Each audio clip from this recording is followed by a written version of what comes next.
L'invité de la matinale sur NC Première. Et ce matin, nous avons le plaisir d'avoir avec nous Jean-Paul Grandjean, directeur adjoint de la DAS, la Direction des Affaires Sanitaires et Sociales. On fait le point de situation sur la dengue. Thierry Belmont. Bonjour Jean-Paul Grandjean. Bonjour. Sommes-nous toujours en situation d'épidémie de dengue ? Alors on est malheureusement toujours en situation d'épidémie de dengue puisque nous avons environ toujours une dizaine de cas confirmés biologiquement par jour.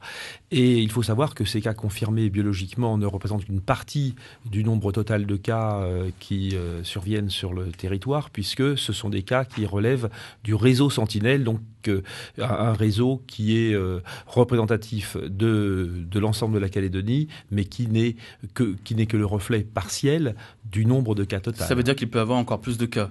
Ça veut dire qu'il y a 4 à 5 fois plus de cas réels par jour, tout à fait. La saison fraîche n'a donc pas ralenti l'épidémie ? Alors, la saison fraîche a ralenti l'épidémie, mais ne l'a pas arrêtée, et c'est bien ce qui nous inquiète, puisqu'on pouvait espérer, et on peut toujours espérer, arrêter la circulation du virus pendant cette saison fraîche. C'est le moment ou jamais pour arrêter la circulation du virus en Nouvelle-Calédonie. La circulation des virus, puisque je rappelle qu'il y a 3 virus qui circulent actuellement de la dengue, le type 1, le type 2 et le type 3. Et quel est le type justement qui frappe le plus ?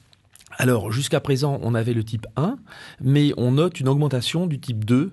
Le type 3 reste relativement marginal, entre guillemets, mais le type 2 est en train de prendre le pas sur le type 1. 10 victimes depuis le début de l'année, plus de 4000 malades. Ces décès interrogent Jean-Paul Grandjean. Pourquoi la dengue cause-t-elle autant de morts ? Alors, pour l'instant, effectivement, cette dengue, cette épidémie, cette année est particulièrement grave puisqu'on a près de 13% de patients qui ont la dengue qui sont hospitalisés et un nombre important de décès par rapport au nombre total de cas.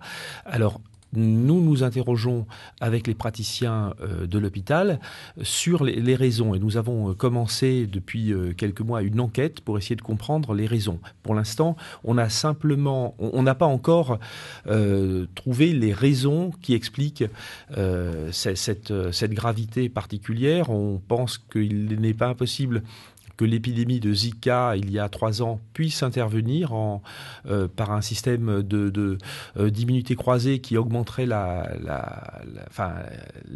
réponse immunitaire et qui créerait cette gravité. Mais nous avons déjà, avec les praticiens de l'hôpital, pu mettre en évidence des signes d'alerte, et notamment les signes digestifs qui peuvent faire suspecter une dengue grave.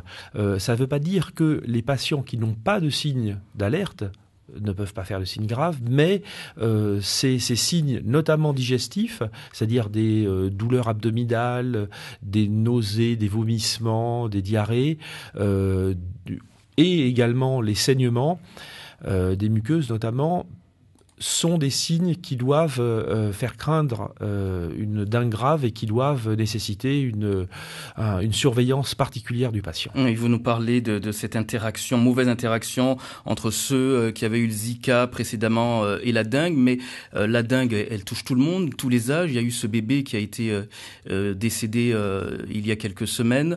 On peut donc imaginer que le Zika n'est pas en cause dans ce cas-là. Alors on peut imaginer, oui, on peut imaginer que le Zika aggrave la situation, mais il faut savoir que de tout temps, la dengue a entraîné des décès. Donc ça n'est pas le seul facteur qui puisse entraîner des décès. On sait aussi que les personnes qui ont des antécédents, et cette étude le montre, ont plus de risques de faire une dengue grave que les autres. Des facteurs de risque, notamment des antécédents ou l'obésité, par exemple.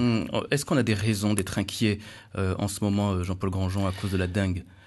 Je pense que la dengue est une maladie importante, qui est grave, cette année en particulier, qui a toujours été une maladie qui pouvait être grave, mais particulièrement cette année, et je pense qu'il faut être vigilant Je ne pense pas qu'il faille être particulièrement inquiet. Je pense qu'il faut être vigilant, il faut se protéger, il faut éviter d'attraper la dengue, oui. Oui.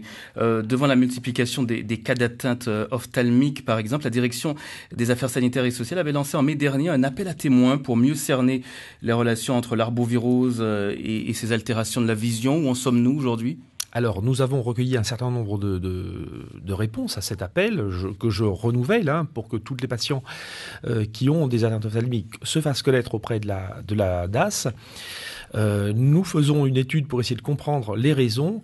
Malheureusement, nous ne savons pas encore, là encore, les raisons qui font que cette année en particulier, on a autant d'atteintes ophtalmiques. Et je pense qu'il est nécessaire d'envoyer des patients en métropole pour pouvoir faire des examens complémentaires plus poussés pour essayer de comprendre cette raison. Parce que il y a des atteintes ophtalmiques qui sont réversibles et malheureusement, il y a pour l'instant des patients qui n'ont pas encore récupéré et j'espère qu'ils vont récupérer, mais nous ne le savons pas encore. Donc je pense qu'il est nécessaire d'envoyer certains patients en métropole pour des examens plus poussés. Il y a beaucoup de choses qu'on ne comprend pas, Jean-Paul Grandjean, avec cette dengue. Malheureusement, oui, vous savez, en médecine, il n'y a pas que la dengue. On a encore beaucoup d'inconnus dans oui, mais là, c'est la dengue qui nous intéresse et évidemment, la population s'inquiète de cette maladie. Bien sûr, ce sont les raisons pour lesquelles nous faisons des études et nous essayons de comprendre. De par le monde aussi, de nombreuses études sont faites pour essayer de comprendre les raisons des gravités des épidémies et les facteurs qui peuvent entraîner des signes de gravité.